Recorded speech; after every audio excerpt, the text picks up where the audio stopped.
Dès son enfance, Philippe s'est fait remarquer parce qu'il parlait avec les arbres et trouvait sa joie dans les champs fleuris et au bord de la rivière. Meurtri par les souffrances imposées à la nature, il s'est très tôt engagé pour sa défense dans des organisations écologiques et en politique, jusqu'à devenir secrétaire d'État et directeur de l'Office fédéral de l'environnement, des forêts et du paysage de 1992 à 2005. Il a vite remarqué que les actions militantes et politiques, aussi nécessaires soient-elles, n'arriveraient à rien si nous ne provoquons pas un sursaut spirituel, un changement profond des valeurs qui nous relient à la nature, car seule une relation réenchantée à la nature peut transformer nos comportements et nous permettre de créer une nouvelle civilisation écologiste et humaniste. Philippe Roch a écrit de nombreux livres également. Les plus récents sont Le penseur paléolithique, deuxième édition parue en 2022, et très récemment, au mois de septembre, Nature mystique, la voie de l'écologie spirituelle. Ce livre-là, Nature mystique, sera en vente également après le colloque. Et je pense que Philippe sera d'accord de vous faire une petite dédicace, si vous êtes gentil. Donc, je vous laisse en compagnie de Philippe, en espérant que, au niveau technique, on a encore besoin de 2 minutes. Alors, qu'est-ce qu'on va faire pendant 2 minutes? Moi, je vous propose 1 minute, et d'ailleurs, c'est quelque chose que j'avais prévu de faire de toute façon, mais j'ai été un petit peu distrait par tout ce qui est arrivé, c'était de prendre 1 minute pour nous connecter à un arbre. Nous avons tous un arbre ami préféré, donc si nous prenions 1 minute pour nous connecter à lui, est-ce que ça vous dirait? D'accord. Alors, on va fermer les yeux et on va utiliser notre pouvoir de l'imagination. Et nous allons visualiser devant nous cet arbre que nous connaissons, que nous sommes allés rendre visite, souvent peut-être, et auprès duquel nous nous sentons bien, nous nous sentons apaisés, nous nous sentons connectés grâce à lui, connectés à la terre et connectés aussi au ciel. Peut-être avons-nous posé les mains sur son tronc, peut-être avons-nous posé le dos contre lui, peut-être lui avons-nous confié des soucis, des pensées ou des idées. Mais nous avons établi avec lui une relation. Étonnant, une relation avec un arbre. Et pourtant, nous savons combien il est bon d'aller rendre visite à notre ami l'arbre. Nous savons combien il nous remplit de joie et d'énergie bienfaisante. Alors, restons auprès de lui quelques instants. Connectons-nous à cet être vivant plein de sagesse et de bienveillance. En quelques instants.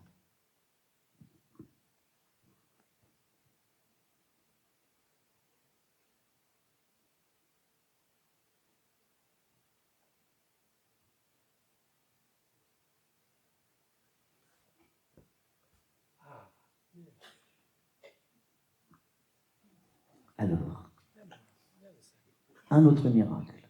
On a de la chance ce soir. Alors voilà, je passe la parole à Philippe. Il n'y en a pas beaucoup.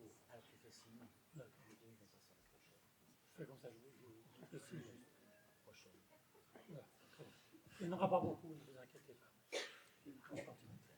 Merci Mathé, bonsoir, chers Ernst et Bénédicte. Ils nous ont tellement nourris que ma prestation va être toute simple. Et je terminerai pratiquement avec les mots de Mattei, en vous invitant à la méditation près des arbres. Alors voilà, tout d'abord une petite scène, un cèdre, que vous avez peut-être déjà vu dans les journaux, puisque c'est le fameux cèdre de la Servette. Un cèdre d'une centaine d'années qui a poussé dans ce quartier, qui était il n'y a pas si longtemps que ça encore agricole, puis construit de jolies petites maisons. Et je vous laisse le regarder, développer vos émotions, et puis je vous demanderai de passer la petite vidéo qui suit. Le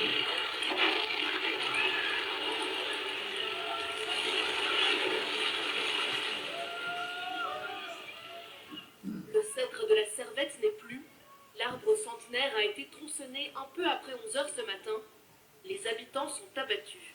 C'est entre la colère, d'une grande tristesse de le voir par terre, de en même temps sentir que c'est très beau au niveau des relations humaines entre nous. C'est une tristesse, c'est un deuil que je dois faire d'avoir perdu cet être vivant. J'avais un lien avec lui, comme tous les gens de ce quartier, je pense, et c'est comme perdre un membre de la famille quelque part. C'est bon. Vous pouvez passer à l'image suivante.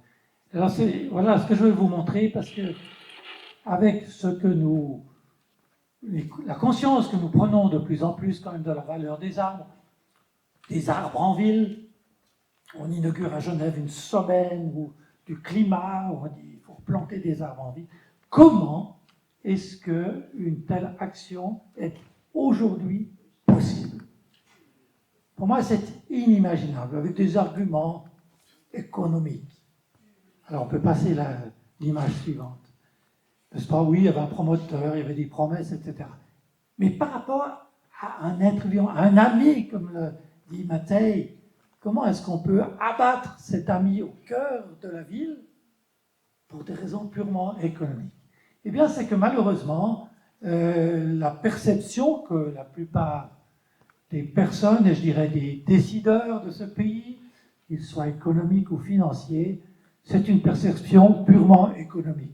Et un arbre, finalement, c'est du bois, c'est même assez écolo de le couper pour le brûler à la place du pétrole.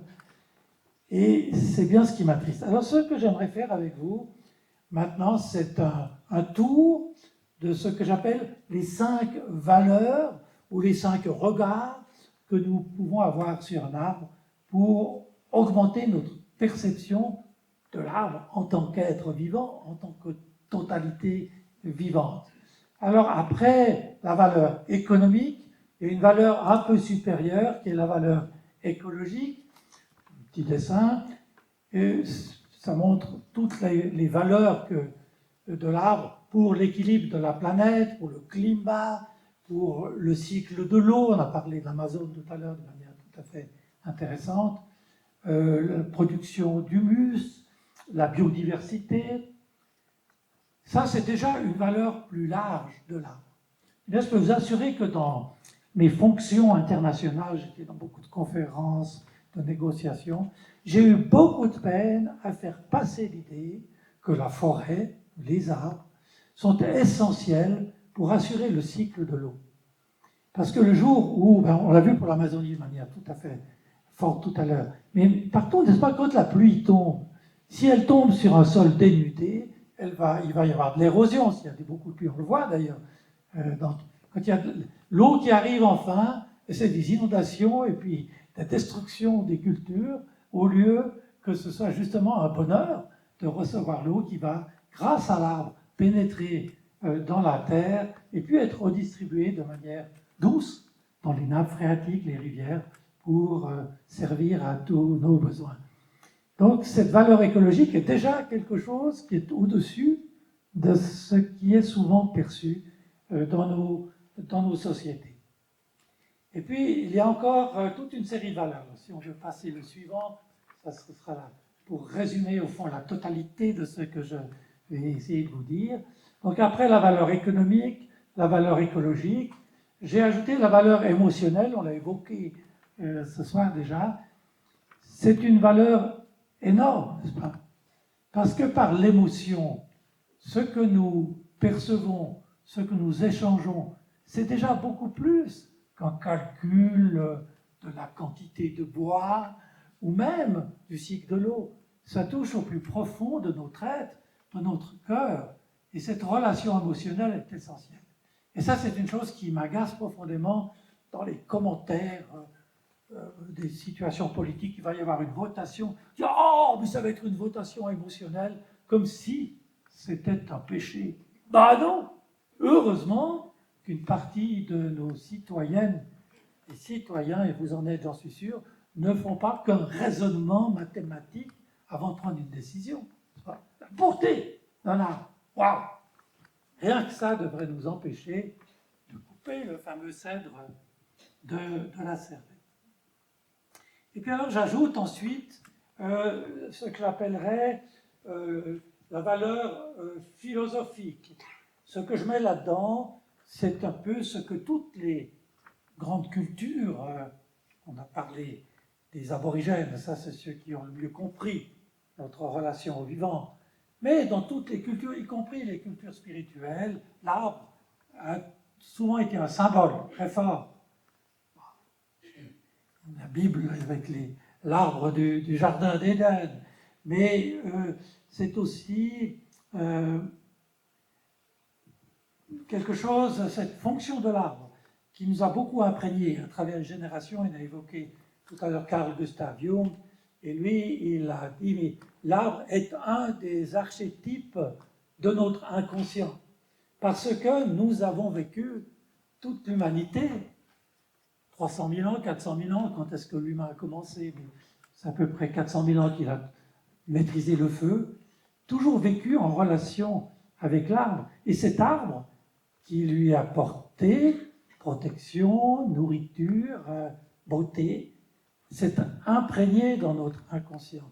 Et Jung, alors, quand il avait des patients, des malades, comme il dit, il a exploré leur inconscient avec eux, notamment à travers le dessin. Et il y a tous ces dessins magnifiques d'arbres qu'il a fait faire par ses patients, et où l'on trouve tous les symboles liés à l'arbre, et notamment, là je me tourne vers Ernst, il y a des gens qui ont dessiné un arbre dont les fruits étaient comme des boules de Noël, mais c'était les planètes. Mais c'était de l'intuition pure, ce n'étaient pas des gens qui avaient étudié ces questions. Mais dans leur inconscient, dans leur subconscient, était inscrit l'arbre en relation avec le cycle des planètes, avec la danse des planètes. Magnifique, ces découvertes. Et alors, on a traduit ça dans toutes sortes d'images, dans les différentes cultures. Moi, un arbre qui m'a beaucoup impressionné, c'est le Irminsul des Saxons. Je pense que c'était un frêne, un immense arbre. Il y en avait encore en Europe à cette époque. Et pour les Saxons, cet arbre, c'était lui qui supportait la voûte céleste. Mais la voûte céleste, c'était le spirituel, c'était Dieu, c'était toute la dimension spirituelle. Et ils avaient donc un culte de cet arbre, et ça montre bien qu'ils avaient intégré dans cet arbre toutes les valeurs auxquelles nous pensons actuellement. Eh bien, un grand criminel de l'humanité, Charlemagne, a tué des milliers de ces Saxons parce qu'il voulait, soi-disant, les christianiser. Et comme il n'arrivait pas au bout de ses peines, parce que ces gens étaient extrêmement courageux, il a fini par brûler l'Irminsul. Il a fait brûler l'Irminsul pour priver les Saxons de leur âme. Et quand leur chef, Widukind, a vu cela, lui-même était complètement désespéré. Il dit, mais on est fichu, et ce grand salopard de Charlemagne va nous exterminer. Et là, il s'est rendu pour sauver le reste de son peuple. Voilà, je raconte cette histoire qui est dramatique, qui donne une image plus réaliste de ce Charlemagne qu'on célèbre à tort dans bien des circonstances, mais surtout pour montrer l'importance de l'arbre dans un grand nombre de sociétés et de civilisations. Et alors, bien sûr, ce symbole, c'est ce lien entre la terre et le ciel, quelle que soit la terre ou le ciel pour chacun d'entre nous. Mais c'est évident avec l'arbre. Mais on a évoqué tout à l'heure la relation avec les arbres, et je vous y reviendrai en fin de mon petit exposé. Quand on est au pied d'un arbre, on sent cette force de liaison. Et alors je vais au point suivant que j'ai mis en haut, qui est la valeur spirituelle. Parce que c'est un petit peu plus que philosophique, pour moi ça se mélange beaucoup, mais c'est au fond la reconnaissance que dans tout être vivant, dans tout être je dirais, pour moi c'est aussi les cailloux, les montagnes et les rivières, mais en tout cas pour tout être vivant, il y a une dimension qui dépasse notre capacité purement sensible ou rationnelle de comprendre. Et ça vaut pour soi-même. Si on travaille sur cette question, on se rend compte que chaque être vivant est habité par quelque chose de plus grand. Alors pour certains, on va dire c'est la divinité, c'est Dieu, c'est l'âme du monde, c'est l'esprit.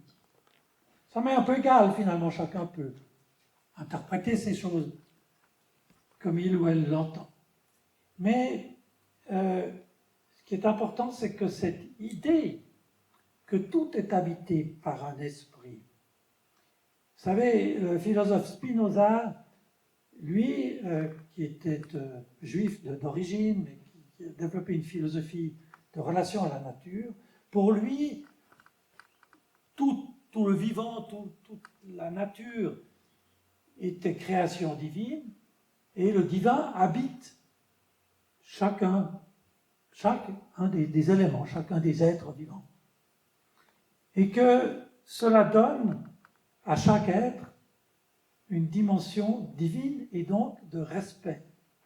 Et c'est pour ça qu'il avait cette formule. Il a eu une fois cette formule, mais qu'on utilise beaucoup, Deus sive natura, Dieu c'est-à-dire la nature. Alors pour lui, ce n'était pas l'identité totale, mais une présence du divin dans toute la nature.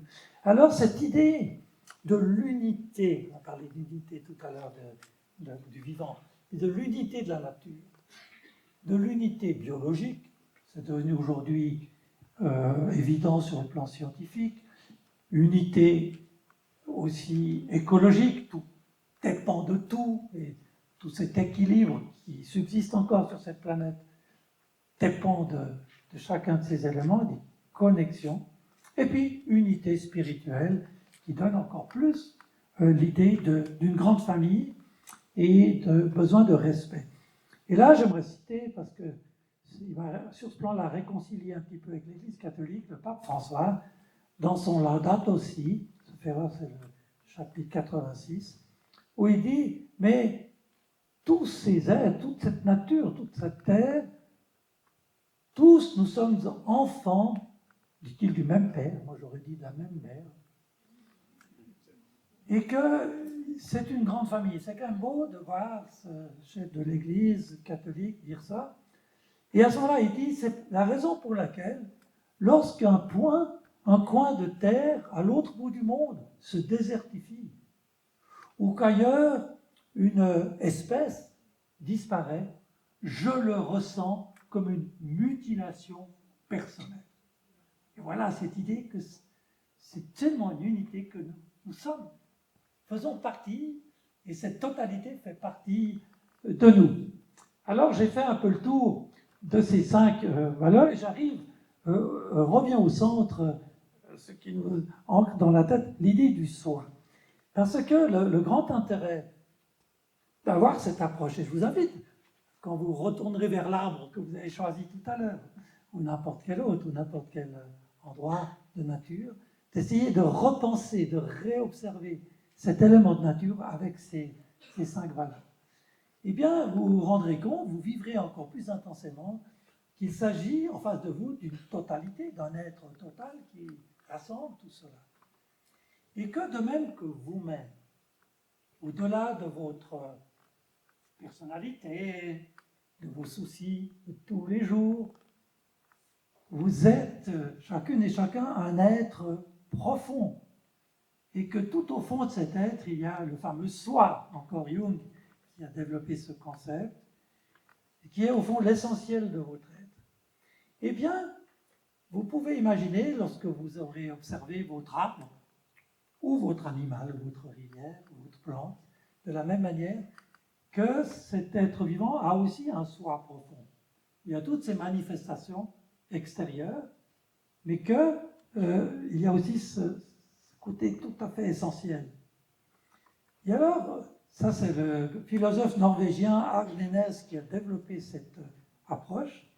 Il a dit, en allant tout au fond de votre propre soi et en vous connectant, Bénédicte, avec le soi de tous ces êtres qui vous entourent, alors vous avez tout d'un coup ce sentiment essentiel d'appartenance.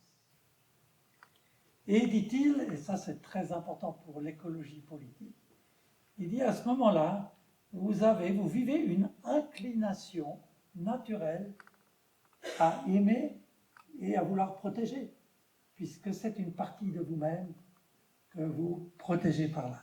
Relié à cette totalité, l'autre étant au sommet le côté plus spirituel, mais chacun et chacun peut le vivre à sa manière, ça c'est pas très important. Les aspects culturels, ce qui est important, c'est vraiment l'essentiel. Alors, en conclusion, je vous invite à... Ah, on pourrait monter encore les 2 dernières images. Je vous invite vraiment à vous connecter à votre arbre. Allez, suivante, si vous voulez retrouver. Non, je crois, Philippe, elles ne sont pas sur cette présentation. Tu n'as pas vu ça? Alors, c'est pas grave. J'avais 2 images. La première, je suis assis dans les racines d'un immense arbre sur l'île Saint-Pierre.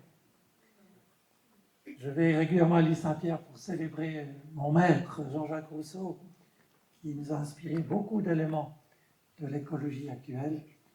Et quand je suis là, contre cet arbre, il y a des choses extraordinaires qui se passent, des forces qui me traversent. Je n'ai pas besoin de réfléchir. C'est un état magnifique. Et là, je sens cet aspect spirituel très, très fort. Et alors, la dernière image, c'était aussi une image de méditation, où je vais chaque fois que je peux, mais c'est même pas chaque année. C'est au Flueli, au Ranft, Nicolas de Flue, un grand saint, un grand chaman. Et alors, il y a en dessous de son ermitage, petite prairie clôturée, alors, je ne regarde pas près de monde, et il y a un beau tilleul à quelques mètres de la rivière, la Melcha. Melcha, c'est la rivière celtique, Melch, c'est Milch, c'est blanc, c'est la petite rivière blanche. Et quand je me mets là, en méditation, entre ce tilleul et cette rivière, là, je m'envole. Je m'envole.